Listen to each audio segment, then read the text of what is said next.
those of functions with the governor and other executive authority. അല്ലേ, president ഒറ്റക്കും തീരുമാനമെടുക്കാൻ പറ്റില്ല, അതിന് കീഴിലുള്ള പല സംഭവം അവരോടൊക്കെ ചോദിക്കണം. The president may dissolve the state legislative assembly. എന്താക്കണം? സ്റ്റേറ്റ് ലെജിസ്ലേറ്റീവ് അസംബ്ലി കൂടി ആലോചിക്കണം. And in under suspension you may authorities the parliament to make laws and we have the state legislature, and the president can be make an other incidental and consequential provision necessary to give effect to the object of proclamation. അല്ലെ, അദ്ദേഹത്തിന് എന്തെങ്കിലും അദ്ദേഹത്തിൻ്റെ ചെയ്യാൻ അദ്ദേഹത്തിൻ്റെ practically അദ്ദേഹത്തിൻ്റെ loss അദ്ദേഹത്തിന് ജോലി ചെയ്യാൻ പറ്റാത്ത സാഹചര്യം ഉണ്ടെങ്കിൽ ആരത് ഹെൽപ്പായിട്ട് വരും? എന്ത് സ്റ്റേറ്റ് ലെജിസ്ലേറ്ററായി കൂടി ആലോചിച്ചിട്ടാണ് പ്രസിഡന്റിന്റെ ആ ഒരു വേക്കൻസി തന്നെ പറയാം. അല്ലെ, ആ സമയത്ത് അദ്ദേഹത്തിന് അവിടെ ഇല്ലെങ്കിൽ അങ്ങനെ ഓപ്ഷൻ ഉണ്ടെങ്കിൽ അവർ കൂടി ആലോചിച്ചിട്ട് ചെയ്യും. അപ്പം ഇത്രയും കാര്യങ്ങളാണ് നമ്മൾ പ്രസിഡൻസിന്റെ റോൾസ്. ഫിനാൻഷ്യൽ എമർജൻസി ഒക്കെ നോക്കൽ ആരാണ്? നമ്മുടെ പ്രസിഡന്റ് ആണ്. എല്ലാ കാര്യങ്ങളും നമുക്ക് ഡിസ്കസ് ചെയ്യാം. നെക്സ്റ്റ് പിന്നെ ഡിസ്കസ് ചെയ്യാനുള്ള പോയിന്റാണ് നമുക്ക് എന്ത് parliament of India, union executive. അല്ലേ,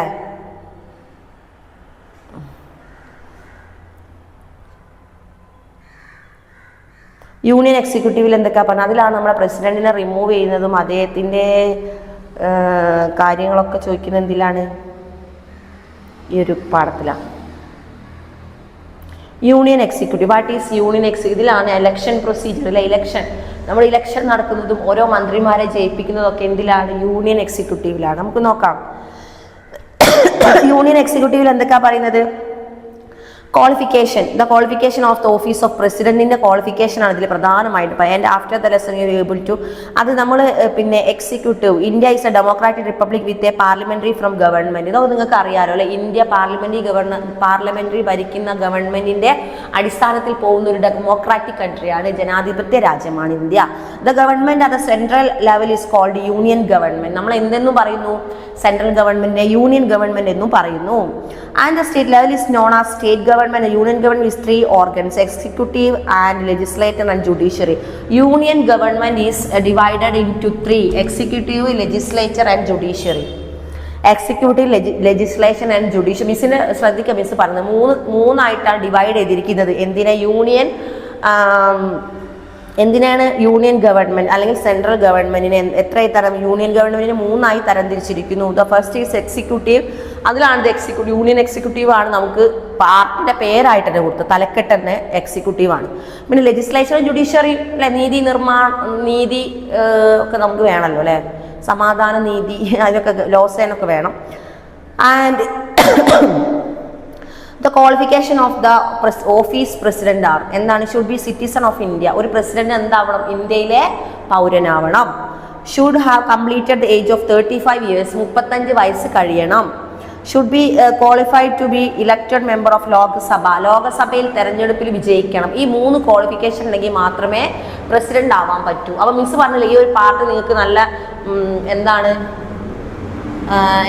നല്ലൊരു എൻകറേജ് ആവും. കാരണം ഈ നമ്മളെ പിന്നെ പ്രസിഡന്റിനെ തിരഞ്ഞെടുക്കുന്ന അദ്ദേഹത്തിന്റെ ക്വാളിഫിക്കേഷൻ ഒക്കെ നിങ്ങൾ ഇപ്പോഴല്ലേ ശരിക്കൊരു നമ്മളെ എന്താ പറയുക സ്റ്റഡി പൊളിറ്റിക്സ് എന്ന പാഠം പഠിക്കുമ്പോൾ, അല്ലാതെ നമ്മൾ പത്രത്തിലൊക്കെ വായിച്ചപ്പോൾ ഇതൊന്നും വായിച്ചിരിക്കുന്നില്ലല്ലോ ആരും അല്ലേ. എല്ലാവരും മൊബൈൽ ഫോണിന്റെ യുഗത്തിലാണ് ജീവിക്കുന്നത്. പത്രവായനൊക്കെ മൊബൈലിൽ വരുമല്ലോ. പ്രീം മിനിസ്റ്റർ, ക്യാബിനറ്റ്, വേക്കൻസി. അപ്പൊ എന്താണ് നോക്കാം നമുക്ക്? Election of procedure. അപ്പൊ അദ്ദേഹത്തിന്റെ ഫസ്റ്റ് പ്രൊസീജിയർ ആണ് അദ്ദേഹത്തിന്റെ ക്വാളിഫിക്കേഷൻ കറക്റ്റ് ആയിരിക്കണം.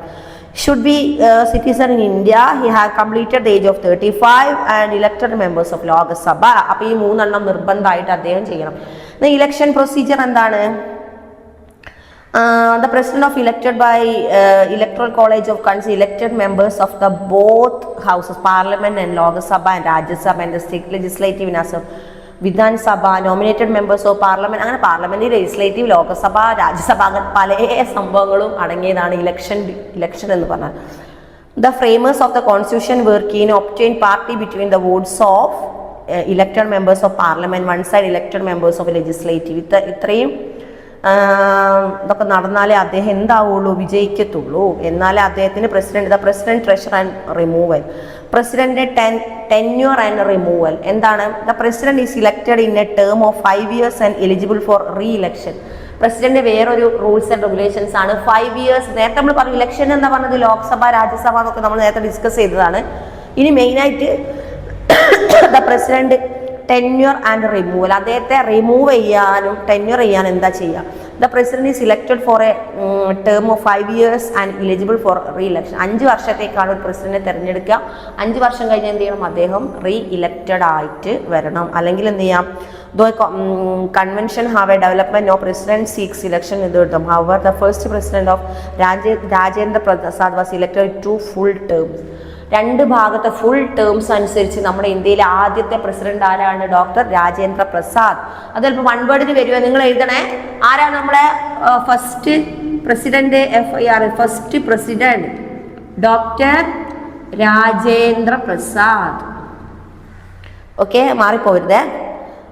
On the office of president may be all vacant to the death. He turned off the office commerce from he talks of oath of office. അല്ലേ, അദ്ദേഹത്തിൻ്റെ സർവീസിലിരിക്കുമ്പോൾ മരിക്കുമ്പോഴാണ് അതിൻ്റെതായ പ്രൊസീജിയറും കാര്യങ്ങളും. ദ പ്രിവിലേജ് ഓഫ് ഇമ്മ്യൂണിറ്റീസ് എന്താണ്? The president of India enjoy certain privileges. നമ്മുടെ president of ഇന്ത്യക്ക് കുറച്ചൊക്കെ എന്തുണ്ട്? അവകാശങ്ങൾ, പ്രിവിലേജസ് ഉണ്ട്. എന്തൊക്കെയാ? Immunities and which included the follow. First, the president is not answerable to any court of law exercise of his function. അദ്ദേഹത്തിന് ഒരു കോടതിയോട് മറുപടി പറയേണ്ട കാര്യമില്ല. The president can neither to arrested nor on criminal proceeding be instituted against him in court of law during his tension. അല്ലേ, എപ്പോഴാണ് അദ്ദേഹം എന്തെങ്കിലും നമ്മുടെ രാജ്യത്തിന് വിഭിന്നമായി എന്തെങ്കിലും ചെയ്തെങ്കിൽ മാത്രമേ നമുക്കത് ചോദ്യം ചെയ്യാനുള്ള അധികാരമുള്ളൂ. The president cannot be asked to be present in any court of law during his tension. കോടതിനോടൊന്നും ചോദ്യം ചെയ്യാൻ നിൽക്കില്ല ആര്? നമ്മുടെ പ്രസിഡന്റ് കോടതിയെ അങ്ങോട്ടും ചോദ്യം ചെയ്യാൻ പാടില്ല. അദ്ദേഹത്തിൻ്റെ വർക്കിലെ ഇങ്ങോട്ട് ചോദ്യം ചെയ്യാൻ ആരും വരില്ല, കോടതിയും വരുന്നില്ല. A prior notice of 2 months time serve to before institute civil case against him. എന്തെങ്കിലും സിവിൽ കേസൊക്കെ അഗെയിൻസ്റ്റ് അദ്ദേഹത്തിനെതിരെയായിട്ട് എന്തെങ്കിലും കുഞ്ഞു കുഞ്ഞു കേസൊക്കെ ചാർജ് ചെയ്യുകയാണെങ്കിൽ a prior notice 2 months time to be served, 2 മാസം സമയം കൊടുക്കും. Removal of the president, the last point, the removal of president എങ്ങനെ നമുക്ക് റിമൂവ് ചെയ്യാം? അതാണ് നല്ല അടിപൊളി രസമുള്ള ഒരു point. The president can be only removed from office through a process called impeachment. അപ്പോൾ റിമൂവ് എന്ന് പറഞ്ഞാൽ നമുക്ക് റിമൂവ് ചെയ്യല്ലേ, നമ്മൾ ഫോൺ ഉപയോഗിക്കുന്നതാണ്, മെസ്സേജ് റിമൂവ് ചെയ്യുക, റീല് റിമൂവ് ചെയ്യുക. റിമൂവ് എന്ന് പറഞ്ഞ വേർഡ് ഇപ്പം നമ്മൾ എപ്പോഴും യൂസ് ചെയ്യുന്ന ഒരു ജനറേഷനാണ് നമ്മൾ റിമൂവ്. പക്ഷേ ഇവിടെ ആ ഒരു പേരിന് പകരം നമ്മൾ യൂസ് ചെയ്യുന്നത് പ്രസിഡന്റ് ആയതുകൊണ്ട് റിമൂവ് എന്നല്ല പറയുക, ഇംപീച്ച്മെന്റ് എന്നാ പറയുക. Impeachment of president. The constitution lays down a detailed procedure for the impeachment of the president. He can only the impeachment for violation of the constitution. The following procedure is intentionally kept very difficult so that president should be removed for flimsy ground. അല്ലേ, എന്താ? Violence of the constitution. നമ്മുടെ Indian ഭരണഘടന അത്രക്കും ഇതായ മാത്രമേ അദ്ദേഹത്തിനെതിരെ അങ്ങനെ നടപടി എടുക്കുകയുള്ളൂ. വയലൻസ് എന്നാൽ അക്രമ ഇതായി മാറിയെങ്കിൽ. The revolution to impeachment of president can be moved to either house of parliament. എവിടെ നിന്നാണ് സ്റ്റാർട്ട് ചെയ്യുക? പാർലമെന്റിൽ നിന്നാണ് ഇതിന്റെ നടപടി തുടങ്ങുന്നത്. Such a resolution can be moved only after the notice having given to least 1/4 total numbers of members of the house. Such a resolution charging the president for violation of constitution passed by majority less than 2/3 membership of parliamentary registration. അപ്പോൾ the procedure of impeachment is even more difficult to adopted to America where only simple majority required house of representatives initiate the procedure. അത് അമേരിക്കയിൽ പറഞ്ഞു കേട്ടോ. Vacancy in office of president. Whenever the office of president falls vacancy either due to death of resignation or impeachment. അദ്ദേഹത്തിൻ്റെ ഡെത്തോ അല്ലെങ്കിൽ ഇംപീച്ച്മെൻറ്റോ റെസിഗ്നേഷനോ സ്വയം രാജിവെച്ച് പോവുക president, അപ്പം മാത്രമേ വേറൊരാൾക്ക് അവിടെ വേക്കൻസി വരുന്നുള്ളൂ. അത് vice president and officers for a period of not more than 6 months, 6 മാസത്തിനുള്ളിൽ അവരത് തീരുമാനിക്കുകയും ചെയ്യും. അപ്പോൾ കാര്യങ്ങൾ ആര് ഡീൽ ചെയ്യും? വൈസ് പ്രസിഡന്റ് ഓഫീഷ്യേറ്റ്സും അവരുടെ ഓഫീസ് അസിസ്റ്റൻസും കൂടി. The Constitution had made obligatory such Indian cases vacancy as office of president election for president must be within 6 months. Okay, നേരത്തെ നമ്മൾ പറഞ്ഞല്ലോ അല്ലേ. അപ്പോൾ ഇത്രയും കാര്യങ്ങളാണ് നമ്മൾ ഈ ഒരു എന്തിൽ എമർജൻസി പ്രൊവിഷനിൽ ഡിസ്കസ് ചെയ്തത്. അത് നമ്മൾ ആർട്ടിക്കിൾ 352 ആർട്ടിക്കിൾ 19 എന്തിനാ പറഞ്ഞത്? ആർട്ടിക്കിൾ 19 നമ്മുടെ ഫണ്ടമെന്റൽ റൈറ്റ്സ് ആണെന്ന് ചോദിക്കും. പ്രസിഡൻസിന്റെ റൂൾസിൽ അദ്ദേഹത്തിന്റെ effects of national emergency, financial emergency പറഞ്ഞു, ഇലക്ഷൻ എങ്ങനെയാണെന്ന് പറഞ്ഞു, റിമൂവ് എന്നല്ല പറയാം, ഇംപീച്ച്മെന്റ് എന്നാ പറയാന്ന് പറഞ്ഞു അല്ലേ. ഓക്കെ, അപ്പം നമുക്ക് ഇന്നത്തെ ക്ലാസ് ഇവിടെ വൈൻഡപ്പ് ചെയ്യാം. Thank you.